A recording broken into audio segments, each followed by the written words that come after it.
So welcome back. Today we're going to talk about hiring, right? And if hiring were super easy. So imagine if hiring was so easy that you could just download this magic app, you could click a few buttons, and poof, perfect employees would just appear. Endless list of like perfect fit candidates, right? With all the qualifications you need. They can walk right in the door and they're ready to rock and roll. Imagine if this was possible for you, right? I got a funny story for you I want to tell you. So imagine if we had this with food. Right? So imagine we could get all the food we wanted delivered right to our door. And we didn't have to pay for anything. Not even one penny we had to pay for it. Sounds amazing, doesn't it? Would you order crazy things? Would you indulge? Would you order things that you've never tried before, like caviar or, I don't know, something crazy, super expensive that you're like, I would never order that. I wouldn't pay that much for it. Bet you'd blow your diet, wouldn't you? So this actually happened, believe it or not. Thousands of DoorDash users in California, there was this nasty bug in the DoorDash app. And for 4 hours, people were able to order anything that they wanted for free on the app. And people, when something like this happens, people do what people do, right? They go crazy. People started ordering crazy bottles of champagne and big buckets of caviar and crab legs and these high-end tequilas and TVs. Like, I didn't even know you could order a TV on DoorDash. I thought DoorDash was just food. And the DoorDash delivery drivers, they thought it was legit. They just pick up the food, take it from A to B, and everything goes through the app. So they just assumed it was all good. I actually have some pictures I'll post below, and I'll post a link to the article below as well. But on Twitter, like, people were posting the actual orders, these crazy, like this guy ordered like these high-end bottles of tequila. His order was like $6,500. Another guy ordered, like, when he saw this going on, he ordered like massive amounts of the highest end seafood from these high-end seafood restaurants. He put in an order for like $20,000. Can you imagine being the DoorDash driver that got that tip? And then there were other glitches that just, again, things like this. The TV person ordered Wingstop and a TV, and the person brought the TV and Wingstop and dropped it on their porch. Another lady ordered a whole pile of these Plan B one-step pregnancy things. Like, again, I didn't even know you could get this stuff out on DoorDash. But imagine kind of aligning this to hiring now, right? That we put an ad out and, you know, these candidates pour in like it's this all-you-can-eat buffet. You're able to choose exactly what you want, and you know, I don't want that, but I'll take some of that. It's almost like Tinder, right? You like, not that I use Tinder, but you're swiping left or right or whatever it is. I don't like that person. I don't like that person. You know, I click on the ones that I want to hire. Then boof, I'm done. They just walk right in the door and away they go. Listen, if you ever think hiring is going to be that easy, you don't own a business. I'll tell you right now. And I'll never promise you that hiring will ever be that simple. And that DoorDash situation, never happen again. It happened once, and I'm sure that they put 97 checks and balances in, so it never happens again. So hiring just, it isn't, you can automate parts of it, but you can't automate every single part of the process, especially the decision-making process. You know, you can narrow lists down, you can do certain things. I was watching this interview with Elon Musk, and he talked a lot about AI, artificial intelligence. And, you know, all the changes that it'll make. And it'll literally, he said, one day we'll make these decisions for you. And I'm sitting there and I'm like, no way. Don't agree at all. I know you're like super rich, but there's no way. Hiring is a human-to-human interaction. You know, people lie, they don't tell the truth. And, you know, you get feelings and gut feelings about people. And sometimes the person that you think isn't going to succeed ends up succeeding. They have more grit than somebody else. So hiring is a human-to-human interaction, but this is exactly why most leaders, the people that we have working for us, and us sometimes, we screw this up all the time. And a lot of times we do it because we need people and we lower our standard, right? So we hope and want people to do things. I can't tell you how to get perfect candidates for free or without doing anything and they'll just show up, but I can tell you there's a few things that you can do to get you closer, right? To get you real close to that outcome that you desire. And I've been working on this stuff for the last 6 years. What I've noticed is it comes down to some core things. So the first thing you need to do is you need to decide, make a decision on what your company needs. Not what you think, what it actually needs to thrive. Maybe you need people in the morning. Maybe you need people in the afternoon. Maybe you need people on weekend. I don't know, whatever it is, you write these things down and you say, that's it. That's what I'm after. So you also have to determine the type of employee you're looking for, your avatar. So it's almost like you're playing a video game and, you got that guy on the screen and you're changing his or her clothes and their color and their hair and all this stuff. You're creating this avatar. What does the employee that's going to get you the success that you want, what does that look like, right? So you have to determine that. So when you have someone sitting in front of you that has piercings coming out of weird places in their head and chains connected to wherever, maybe that's not someone that fits what your avatar looks like, right? So you also need to determine where you are today, right? So what is your situation right now? And then what do you want your situation to look like? Now, to bridge that gap, here and here, there's a gap in the middle.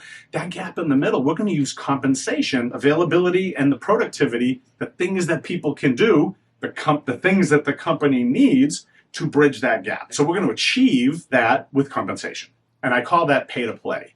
So pay to play is, hey, this is the pay that you get to show up to work, right? This is what makes you different than the guy over there. The guy over there can't do weekends.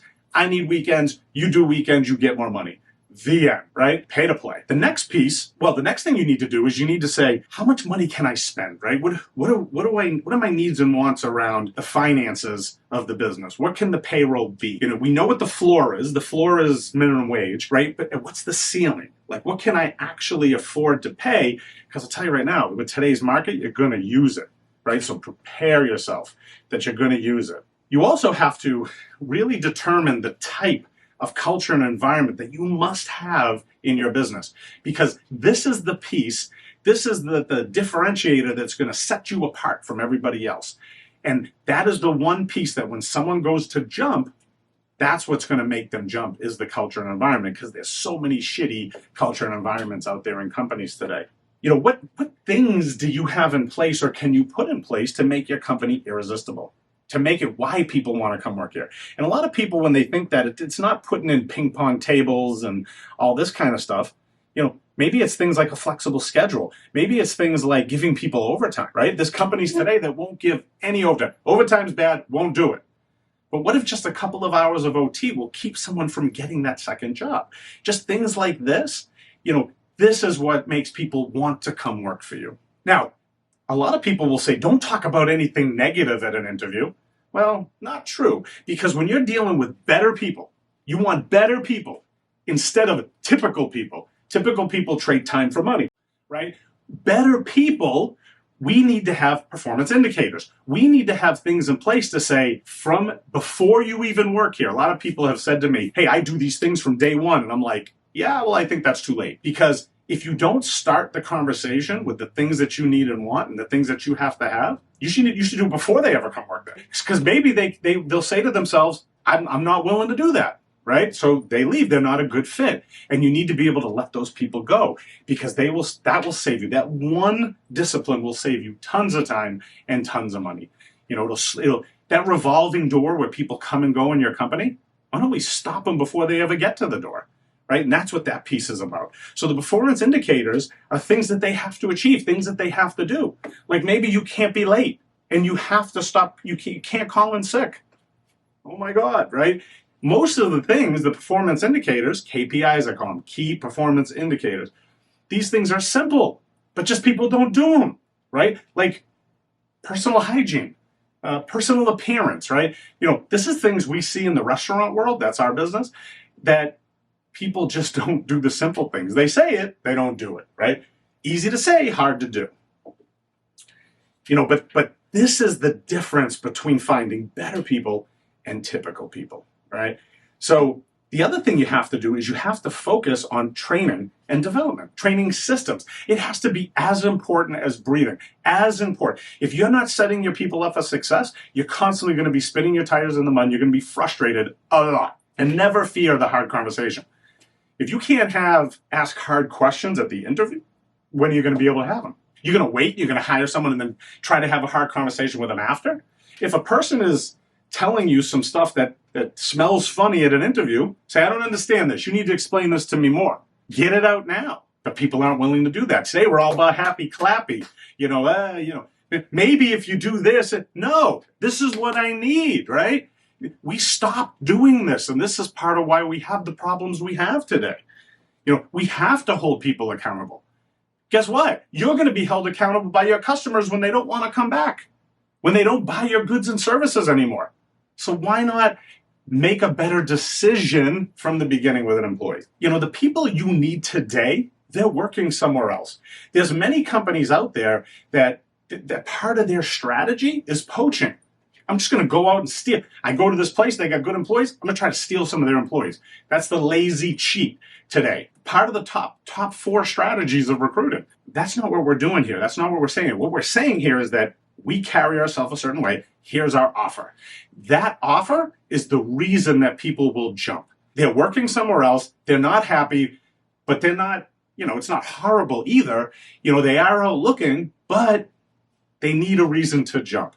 Our offer needs to compel them, needs to make them want to come check us out and see what we're all about and make the decision to come on board. Now, what we're doing is we're delivering on a promise.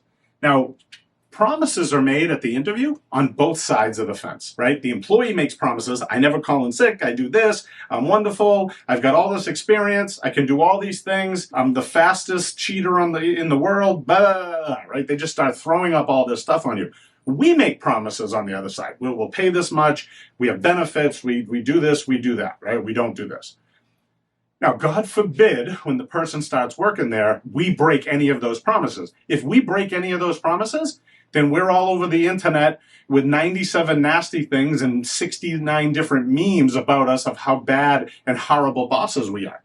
But yet the candidate can come in, they can totally lie through their teeth about everything they say at the interview. They can start working and break all the promises, and that's okay. I don't see any memes about that. But yet, this is what's happening over and over again. So, if you're struggling right now, and if you feel like there's no good people out there, there are good people out there. We just got to get them to you and to your company. So let's connect up, man. I want to show you what's possible. I want to show you what it looks like when people care again. Now, remember the 3 things that I asked you to do at the beginning. I want you to like this podcast, right? Because I want to come back and I want to show you more things like this every single week. I want you to hit subscribe and I want you to hit that notification bell so when we go live, we're there, you can get a notification on it. So, ciao for now. I will see you next week.